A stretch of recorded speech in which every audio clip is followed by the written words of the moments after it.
everybody. Welcome back. Thank you for welcoming me back. My mom, Margarita, invited me to come back and talk to you about some more Greek mythology. My name is Michelle, and I'm Margarita's daughter. Margarita asked me to talk about a theme and many stories that all have a similar theme. So the theme for today is transformation. How did something turn into something else? When are there stories where one person turns into something else or something like that? So today all the stories will relate to transformation. So the first story today is the story of, it's actually two characters who both transform, Echo and Narcissus. Echo was a nymph. So she was a spirit creature of nature, a nature spirit, a nature sprite. And she was very talkative. She would just talk. She'd talk your ear off.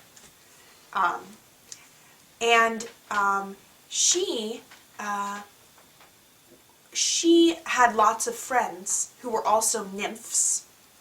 And Zeus, as you may know from other lessons, Zeus liked to flirt with lots of women who were not his wife.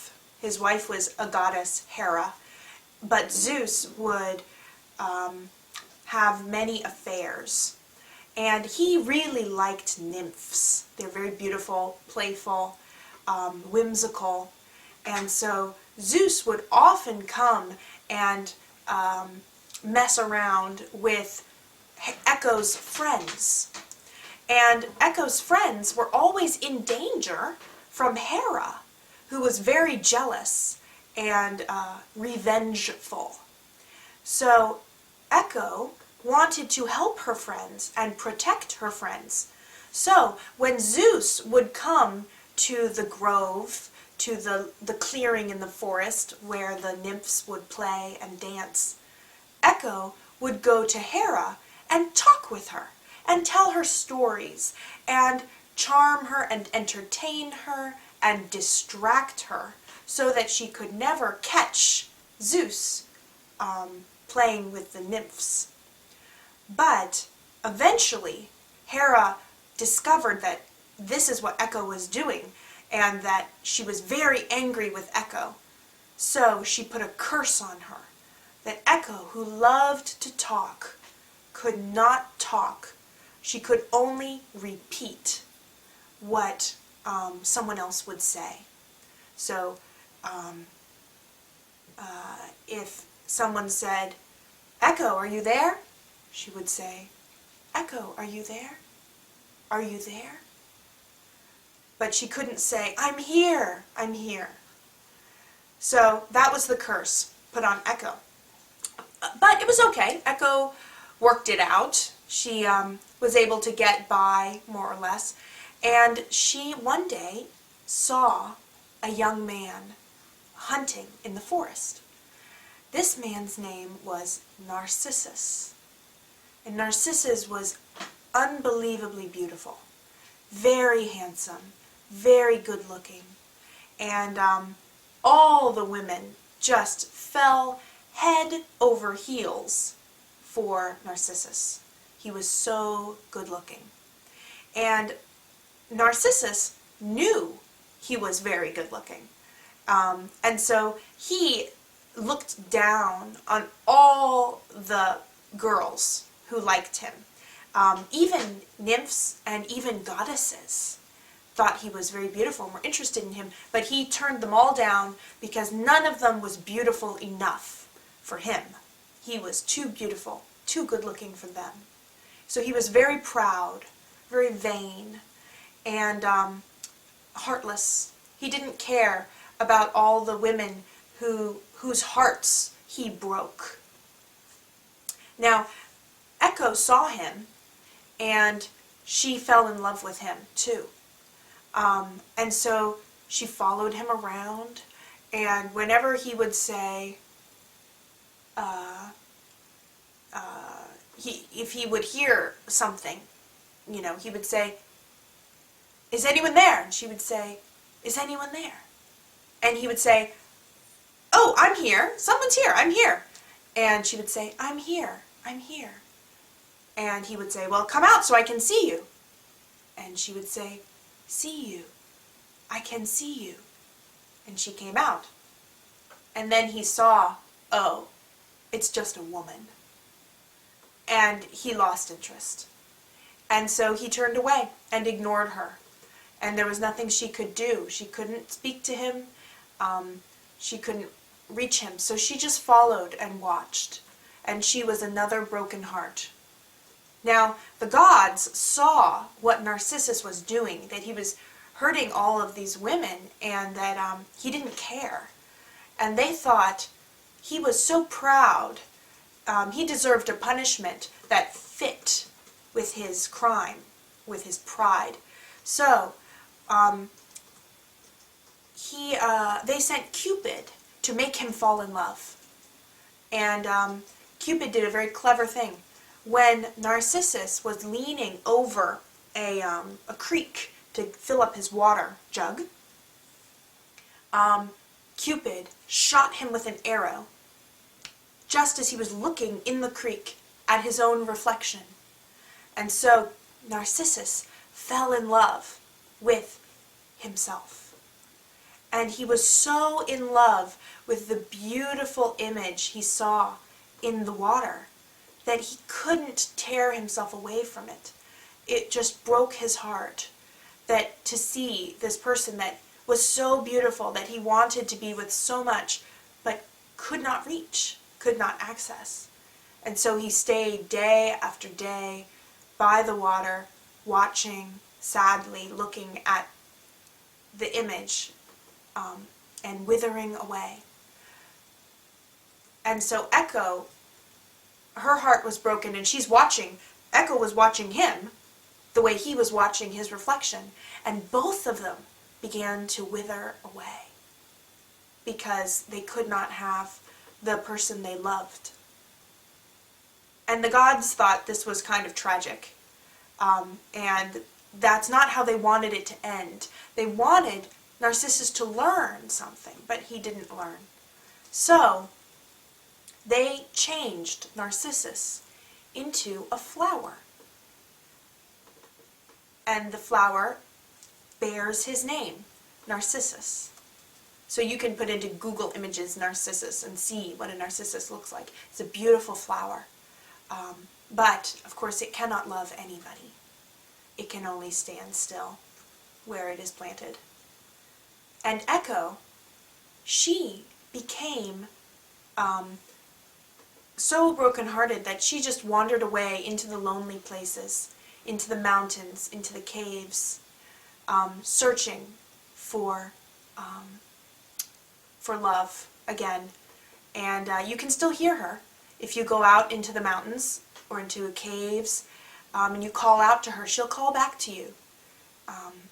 But that's all that's left is her voice, her repeating voice, the echo. So that's our first story. Echo and Narcissus, who transformed from a nymph and a man into Echo, the echo, and the flower Narcissus. Also, we have the word narcissism in English, and narcissism means when you love yourself.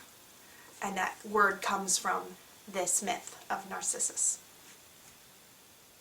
Let's see, what's next?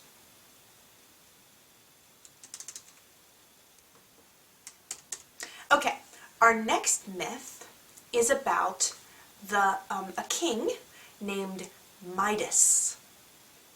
Now, Midas was not a bad king, not a bad man, and he was a king of a kingdom.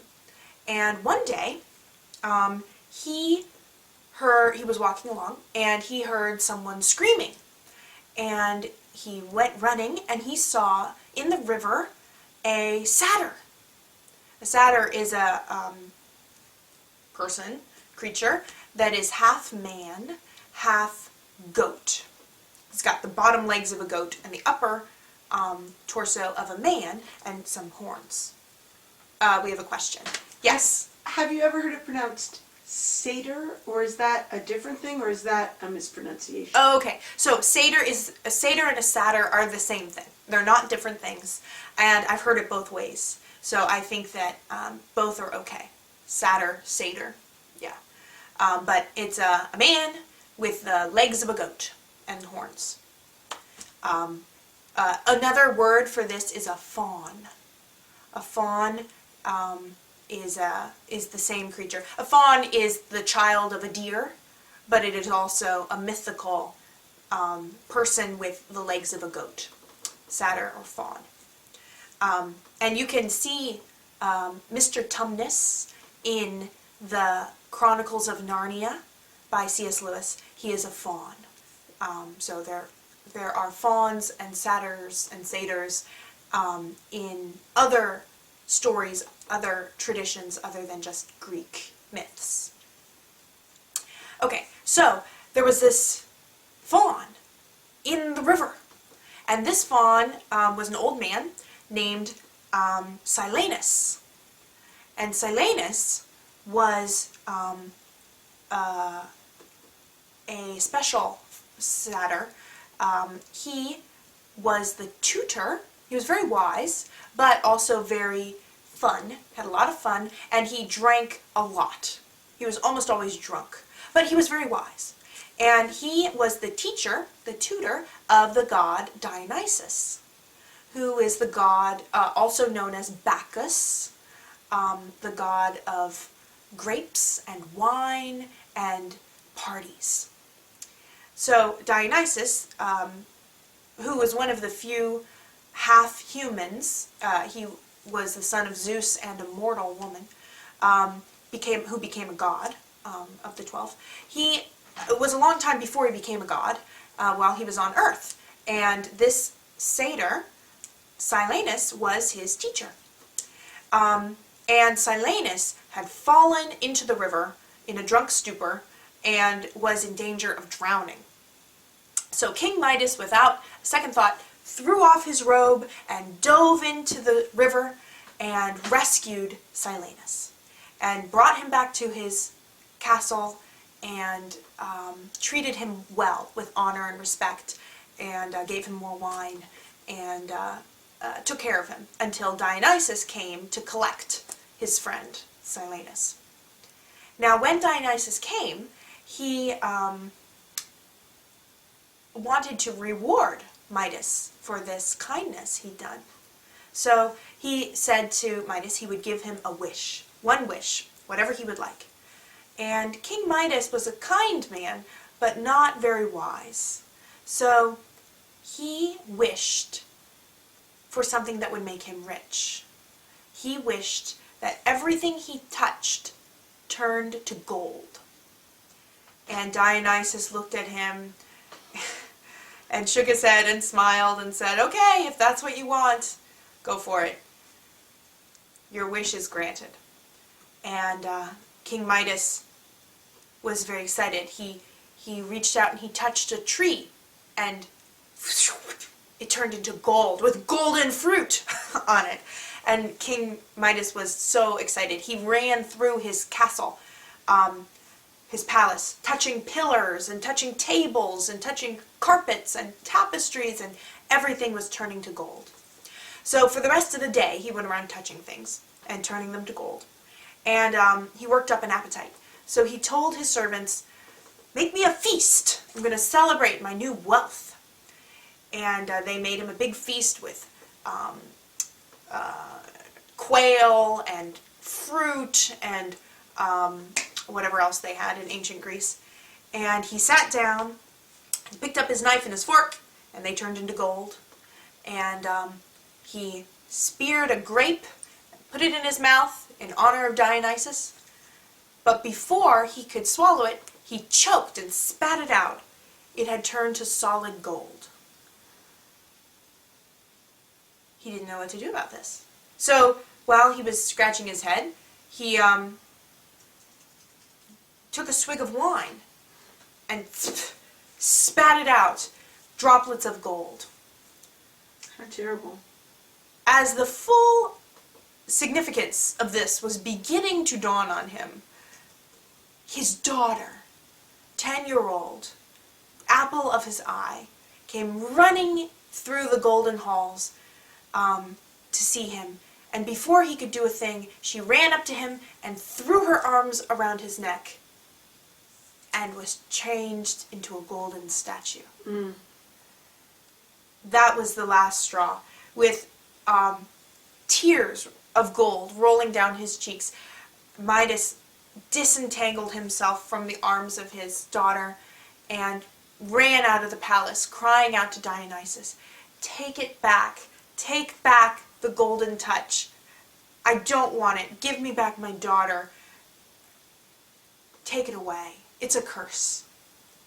And Dionysus appeared to him, and Dionysus is a kindly god, and he really had meant to reward Midas, not curse him. And Midas seemed to have learned his lesson. So Dionysus told him to go and wash in a particular river, the river Pactolus.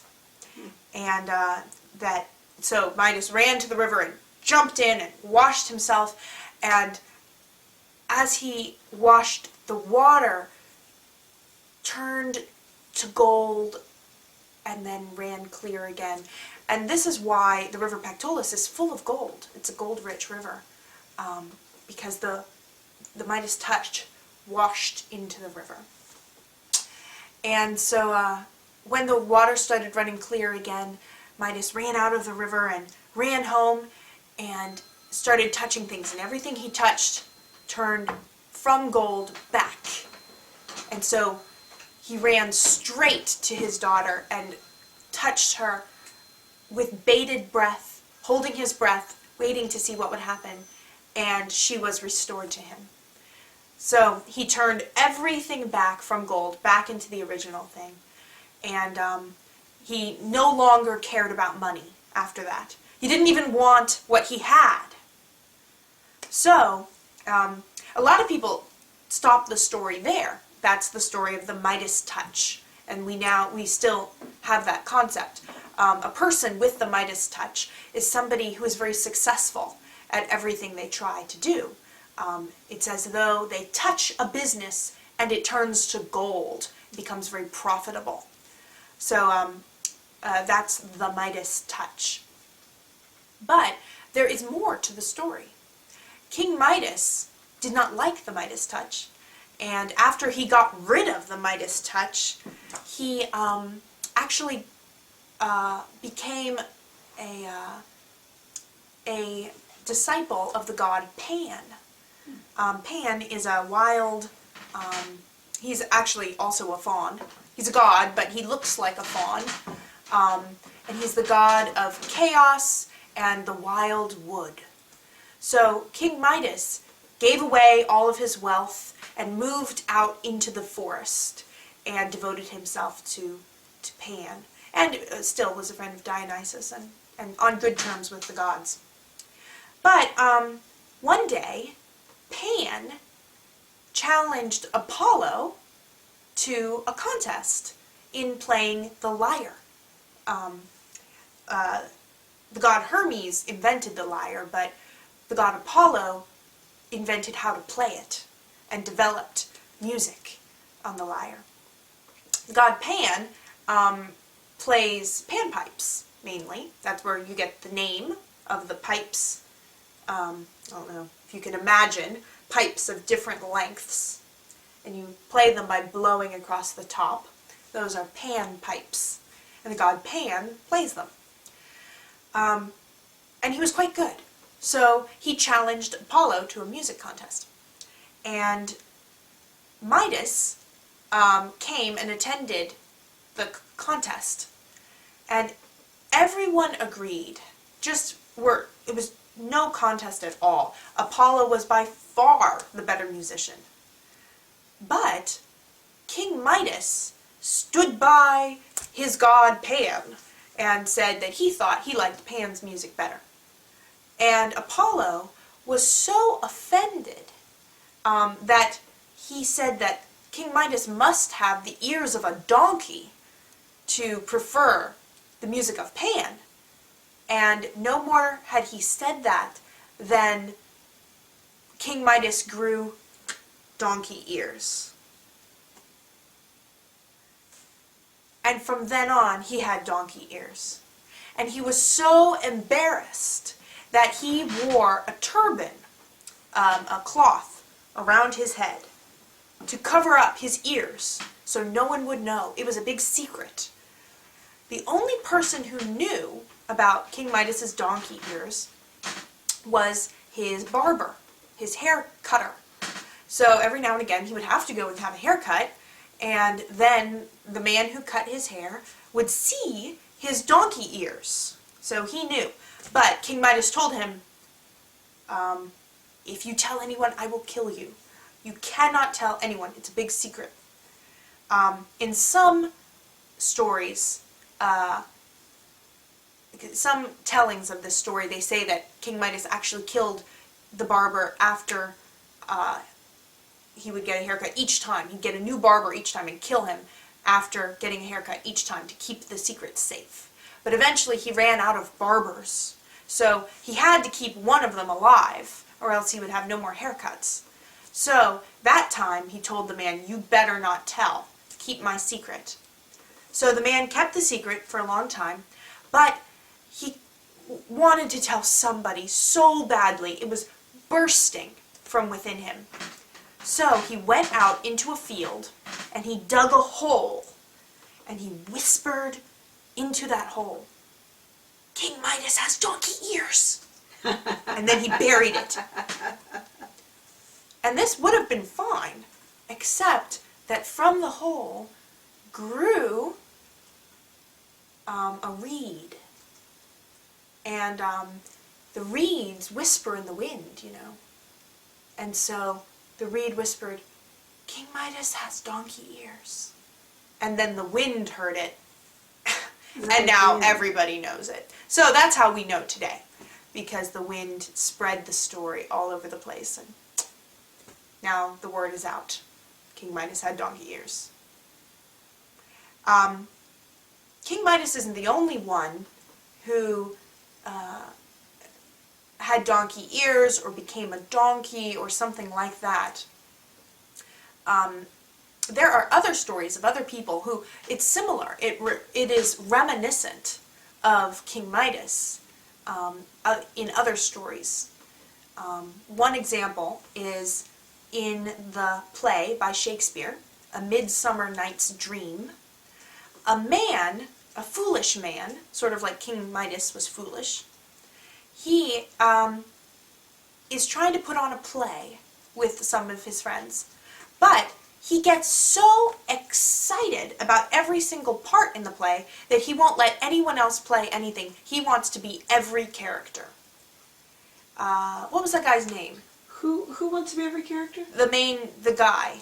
I can't remember his name. Bottom. His name was Bottom. Bottom the Weaver. Yeah, okay, so that's a play on words. I remember in a C.S. Lewis story they talked about, quote, poor Bottom, and he had donkey ears. Yes, this is the same guy. Bottom the Weaver, which of course is a play on words because another word for donkey is ass, and ass is also another word for bottom.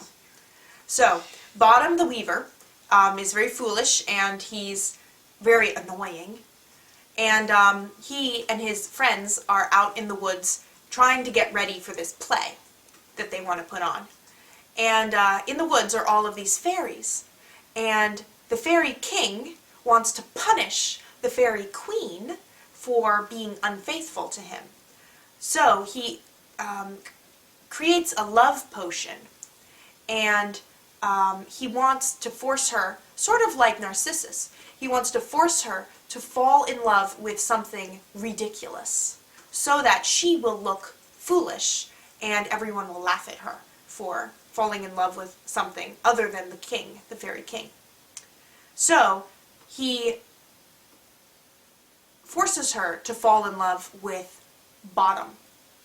But first, he changes Bottom's head into the head of a donkey.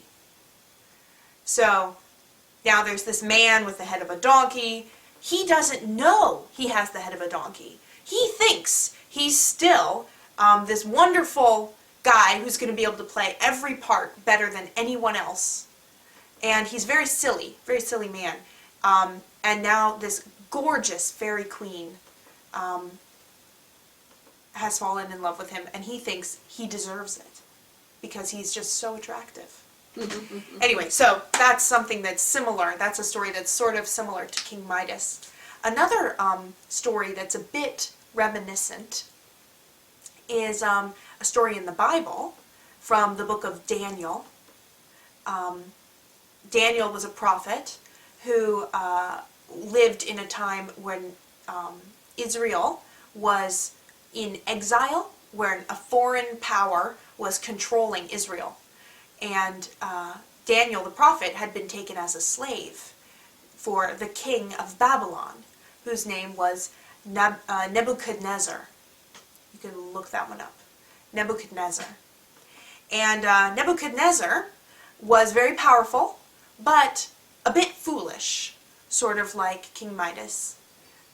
Not as foolish as Bottom the Weaver, but maybe like King Midas. And there were lots of adventures between Daniel and Nebuchadnezzar. But at one point, Nebuchadnezzar thought that he was so wonderful, he must be a god.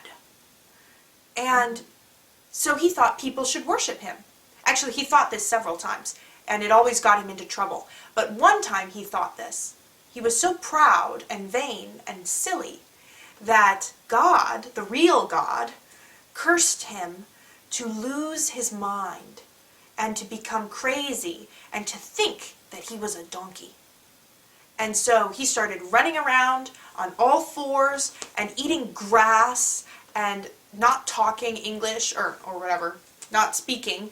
Not talking English. Not talking human, but braying like a donkey. And they couldn't keep him in the palace because he wanted to go out in the fields and eat grass. So he ran away and lived like a donkey for 7 years. And after 7 years, God had mercy on him and said, okay, that's enough, and let his mind come back to him and let him remember that he was a man. And Nebuchadnezzar was so ashamed, but he learned his lesson that he was not a god, and that he wouldn't even be a man if it wasn't for the mercy of the real God. And so he became humble and told everybody they should believe in the real God and not worship him, Nebuchadnezzar. So that story also is reminiscent of King Midas and his donkey ears. Okay, let's see what's next. My computer keeps going to sleep. Uh-oh. Wake up. Here we go. Okay, here is another story. This is the story of Arachne. Arachne was a woman in Greece who was a very gifted weaver. Weaving, you'd weave on a big machine, and you put one thread through the machine, and you tamp it down, and then you put another thread through the machine, and if you are skilled, you can control the threads so that they form a tapestry, a pattern or a picture of some sort, and they can be big and they can be beautiful. And Arachne was the best. She just was famed throughout all of Greece that her tapestries were incredibly detailed and lifelike and amazing. They would, what for a normal weaver would take a lifetime, or be impossible to design with such skill, Arachne could do in a few months. And so she was very famous and very skilled. But she was also very proud and a little bit crass. She was kind of a common person, and she didn't use her skills to give glory to someone else. She just sort of used them for, like, to make jokes and to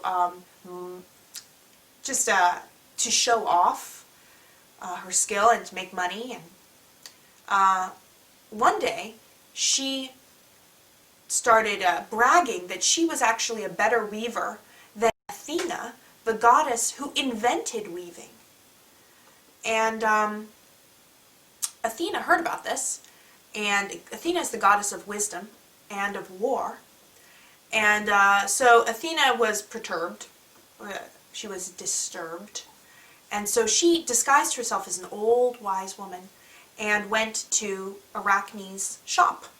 She walked in there and she admired the tapestries, which were very beautiful, and questioned Arachne as to, whether she really thought she was better than Athena, and, was it wise to be saying things like that? And Arachne was very brass and said, "Oh yeah, I'm way better than Athena, and I don't care who knows it because it's true," that sort of thing. So Athena was offended, and she transformed into her goddess self. Oh no, I'm sorry. Athena, first she said, well, what if Athena heard you? What would you say if Athena walked in here? Would you say it to her face? And Arachne said, not only would I say it to her face, I would challenge her to a contest on the spot. And that's when Athena transformed into her goddess self and said, okay, you're on, Arachne. Let's do this. Let's have a contest. Now, if Arachne had been wise, she would have humbled herself right there and said, oh, I'm so sorry. Please don't kill me. But she didn't. She wasn't wise. So she said, okay, let's do it. So the two, the best weaver in the world and the goddess of weaving, set up their looms, their machines, and back to back started weaving. And Arachne wove an incredibly beautiful and detailed and skilled picture of the gods behaving like fools. How horrible. Mocking the gods. What a stupid girl. What a stupid girl. Very stupid. Very foolish. And Athena wove a tapestry so lifelike you could almost see the people breathing and moving. It had depth. It had life. And of course, Athena's tapestry far outstripped Arachne's. Flat, untrue, false images. And Athena stood over Arachne, and Arachne was furious with Athena. And Arachne was furious. Arachne was furious for being shown up, and she said it wasn't fair. And she had just had a very bad attitude, and she said, "Kill me now," And Arachne said, "No, I'm not going to kill you." Or not Arachne. Athena said, "No, I'm not going to kill you. You have too much talent for that. I'm going to transform you." And sulking Arachne began to shrivel up and shrink, and her screams of protest became more and more shrill, and she shrunk down and became the first spider. Who, spiders, as you know, weave beautiful webs that evaporate in the morning sun. So she was destined to be a weaver, but she was stripped of the dignity of being a human. So that's how spiders came from. And we still have the word arachnid, means spider. It's the family. All kinds of spiders are all arachnids. 8-legged creatures. So that's where spiders came from Arachne. Okay, one more story. This is a story of Philemon and Baucis. Philemon and Baucis. This story is part of the Greek flood myth, which I will tell in a different lesson. But Philemon and Baucis were two people who were devout and kind and made their sacrifices and honored the gods. And this was during a time when people were very corrupt. And Zeus and Hermes went to take a tour of the world and to see people, and people everywhere were rude to them and tried to kill them. But Philemon and Baucis saw them in the form of travelers and gave them hospitality and treated them with kindness and respect. And even though they were poor and old, Zeus and Hermes were very impressed with them, and they saved them in when the flood came to punish mankind. Philemon and Baucis were the couple that were saved. And Zeus and Hermes wanted to give them a wish, grant them a wish. And so Philemon and Baucis were wiser than King Midas. They asked just that they would die together at the same time, that neither of them would outlive the other, and that until then they could serve in Zeus's temple. And so Zeus said, sure, done. So he built them a temple right there and provided them for their needs so that they could live and serve for the rest of their lives. And when it came time for them to die, instead of letting them die, Zeus transformed them into two trees who grew side by side and their branches intertwined. And so he answered their wish that when it came time for them to end their lives as people, they went together. But he gave them even more. He let them go on into a new kind of life together. So that is the story of Philemon and Baucis, who were transformed into trees. The only other transformation story I have for you was referenced in a different lesson about the goddess of the dawn who fell in love with a man and wanted to marry him. But she was immortal and he was not. So she requested from Zeus that the man be given eternal life. And he was given eternal life. But she did not ask for eternal youth. So he got older and older and older and smaller and smaller and smaller and shriller and shriller and shriller. Shrill is a vocal quality when you have a high squeaky voice. Shrill. And he eventually turned into a cricket. And that is where crickets came from, who sing at dawn when their love, the goddess of dawn, is with them. So those are all the transformation stories. Thank you for watching. If you know of other myths that involve transformations, send us an email, let me know, and maybe we can tell those stories also. So thanks for tuning in. Hope to see you again soon.